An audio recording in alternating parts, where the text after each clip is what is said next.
Bonjour à tous. Aujourd'hui, on se retrouve pour une interview avec François Lecoeur, président de FLC Service. On va parler d'un sujet qui fait beaucoup de bruit en ce moment. La loi Le Meur a-t-elle tué Airbnb? Restez bien jusqu'à la fin pour découvrir son point de vue d'expert. Alors bonjour à tous. Je réponds tout de suite à la question. Vous savez, j'ai fait des vidéos dans le temps qui s'appelaient Le Covid a tué Airbnb, Macron, Poutine, tout le monde y est passé. La réponse était toujours non, mais là clairement, la réponse est oui. Et je vais donner des explications. D'accord. Juste avant, un petit aparté, sans faire de politique, parce que c'est pas notre boulot. Il me semble que durant les 80 jours du gouvernement Barnier, c'est la seule loi qui a été votée et promulguée. Pour rappel, la France est en faillite avec une dette de 3 300 milliards d'euros au jour d'aujourd'hui. Est-ce qu'il n'y a pas des lois plus urgentes à voter? Je n'ai pas de commentaires, je pose simplement la question. Revenons à des considérations plus sérieuses, donc avec une expérience non pas de 90 jours, mais de 1810 jours, c'est-à-dire la création de la boîte, parenthèse fermée, dont acte. Auparavant, resituons un petit peu le contexte économique et politique d'Airbnb dans le monde et en France. Ce qui se passe, c'est que ça c'est vrai, il y a trop d'Airbnb dans les diverses grandes métropoles, dans tous les pays, qui entraînent des tensions sérieuses sur le marché locatif d'habitation, premièrement, et également des nuisances, et ça c'est vrai, car Airbnb dit qu'il contrôle, mais en vérité pas du tout, ça ne fonctionne pas le système de contrôle des voyageurs. Et ça, c'est un gros problème. Et maintenant, c'est beaucoup trop tard. Parce qu'Airbnb, ça existe depuis trop longtemps. Je dirais, le mal est fait. C'est vrai. Alors, et donc, du coup, dans toutes les grandes villes, les grandes capitales, que ce soit New York, Barcelone, Berlin, Amsterdam, c'est les mêmes problèmes partout. Et les mesures prises ressemblent peu ou prou, si vous voulez, à la loi, à la loi Le Meur. Alors, D'accord. pardon, tu avais une question? Oui, j'ai une question. Existe-t-il des failles dans la loi Le Meur en France? Vous? Eh bien, j'ai regardé, j'ai décortiqué la loi, D'accord. et c'est incroyable, il n'y a aucune faille, à tous les niveaux, pour tous les acteurs, tous les territoires, parce que c'est une loi nationale, avant ce n'était pas le cas, il n'y a pas de loi nationale, ça il y en a une. Elle déploie un arsenal et des dispositifs juridiques, fiscaux et pénalistes pléthoriques, exhaustifs, précis, et on verra ce que disent, il y aura la jurisprudence, il va se passer plein de choses, mais pour l'instant c'est sans faille. D'accord. Exemple, les DPE. Petite note humoristique, quel est le diagnostic énergétique à l'Assemblée nationale? Bon. Les règlements de copropriété. Les pouvoirs des maires sont devenus quasi illimités. Les assignations également, extrêmement facilitées. Les responsabilités pénales des conciergeries et des sociétés de ménage, ce n'était pas le cas. Les sanctions décuplées. Ça va même jusqu'à 200 000 euros pour un couple marié propriétaire, 100 000 euros pour un célibataire. Oui. En fait, la peine maximale était de 50 000 euros. Pourquoi aller jusqu'à 200 000 euros? Pourquoi pas 2 millions? Je veux dire, la fiscalité, bien évidemment. La TVA, maintenant il y a de la TVA parce que, comme les hôtels, etc., etc. Ils ont même été, c'est qui est incroyable, il y a eu un, enfin bon, je sais pas, je ne veux pas juger d'un acharnement, c'est même la fiche de révision foncière 1970, personne ne sait ce que c'est. Ils ont même été jusque-là. Donc en résumé, à la louche et suivant mes calculs et estimations, moi je pense, je dirais comme ça que, s'agissant des résidences secondaires, il doit y avoir à peu près 90% de l'offre Airbnb qui devient illégale D'accord. en France. Intéressant. J'ai d'autres questions. Les plateformes vont-elles appliquer les règles, vous pensez? Eh ben, écoutez, ça, j'en sais rien parce que tout est nouveau. Est-ce que maintenant, sur Airbnb, etc., il va falloir envoyer ces diagnostics? D'accord. Je suis complètement dans l'inconnu. Et les tribunaux peuvent-ils s'adapter? Je ne sais pas du tout parce qu'il va se passer plein de choses. On ne sait pas ce qui va se passer. C'est tellement violent que c'est tellement. Il va y avoir des procès. Les procès, est-ce qu'ils vont être encombrés? Est-ce qu'ils vont Oui. être. Ça va être. Je ne sais pas qu'est-ce qui va se passer. J'imagine. Et la loi, est-ce qu'elle est applicable ou... J'en sais rien. D'accord. Écoutez, je suis encore sous le choc je ne suis pas le seul. On comprend. Bon, C'est ouais. un choc pour énormément de propriétaires, malheureusement. Ouais. Donc on peut passer à l'analyse et l'expertise et les avis. Alors concernant justement, votre boîte à vie. depuis 2019, la société FS Service a toujours milité et informé, notamment les autorités, contre les pratiques abusives, notamment la concurrence déloyale. Et il faut savoir que nous ne nous sommes jamais conformés et pliés au lobbying d'Airbnb.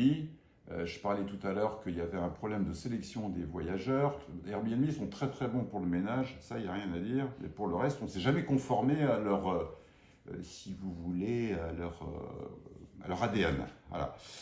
Et donc, par exemple, à cet égard, on a créé, et on propose toujours un concept Airbnb social qui, plus que jamais d'actualité, je devais l'évoquer, je devais en parler, finalement, j'en ai pas parlé, alors je ne vais pas en parler là. Mais peut-être qu'un jour, on en parlera prochainement. Alors, nous pensons que si vous voulez, que le fondement de la loi Le Meur est bon. Et elle part d'un bon sentiment, Oui. c'est-à-dire de rééquilibrer le marché pour que les gens puissent se loger. C'est pareil, par exemple, nous, chez FLC Services, on ne fait pas que du Airbnb, on fait aussi du logement d'habitation. Et ça, c'est tout à fait logique. Mais nous pensons que la loi Le Meur est trop brutale, trop maladroite, j'allais dire trop absurde et infantile, hein, j'irais même jusque-là, et également trop politique, politicienne, électoraliste. Je comprends, je comprends. Donc, trop brutale, si vous voulez. Voilà, j'ai l'impression qu'elle a été votée à l'arrache par un législateur un peu fragile, dans une situation sans gouvernement ni budget. Surtout qu'elle est à effet immédiat et ne donne aucun délai d'adaptation chez tous les acteurs qui, là je vous le dis, sont dans la panique.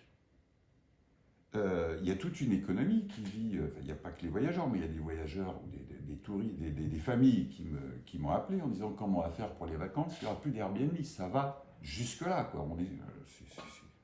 Voilà, c'est pour ça que je dis que c'est trop brutal. Alors, trop maladroite, pourquoi? J'ai dit que ça partait d'un bon sentiment et d'une bonne logique pour réaffecter l'offre locative. Oui. Si tant est que les gens aient les moyens de se loger. Parce que, par exemple, nous, on a réaffecté des produits là, sur Marseille en offre locative. Mais le problème, c'est que les gens, ils ont 500 € à mettre. Parce que Marseille, c'est une ville où le pouvoir d'achat, il est très faible. C'est vrai. Une ville les plus pauvres, il y a des gens qui ont les moyens de payer 500, 600 €. Mais tous les appartements ex-Airbnb, où le minimum pour que ça soit rentable, et c'est le prix de marché qui est à 800, 900, 1000, 1300 €, il n'y a personne qui n'arrive pas à les louer. Bon. Mais je dirais qu'on s'attaque. La loi ne s'attaque pas au vrai problème. C'est-à-dire, c'est quoi? C'est la surprotection des locataires en France, avec les trêves hivernales, les délais d'expulsion, l'encadrement des loyers, etc., etc. En fait, ça a été fait trop vite. Et moi, je qualifierais cela d'une pâle copie des lois des autres pays et grandes métropoles, avec la grande différence, c'est quand un locataire à New York qui ne paye pas son loyer, au bout d'un mois, il est dehors. En France, au bout de 9 ans, il est peut-être toujours dans l'appartement.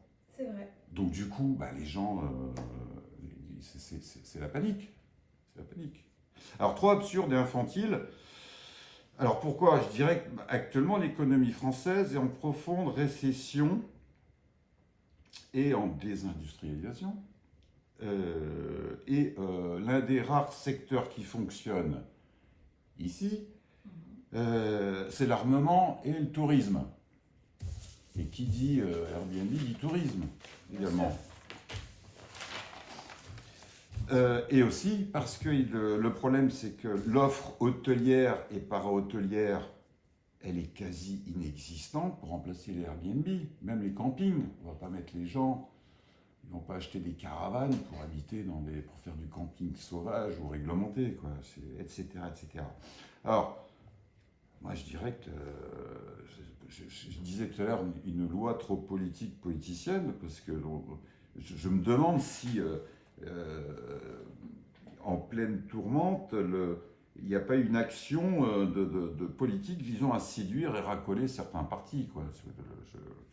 Bien sûr. Je sais pas. Je comprends votre point de vue, qui est très très intéressant.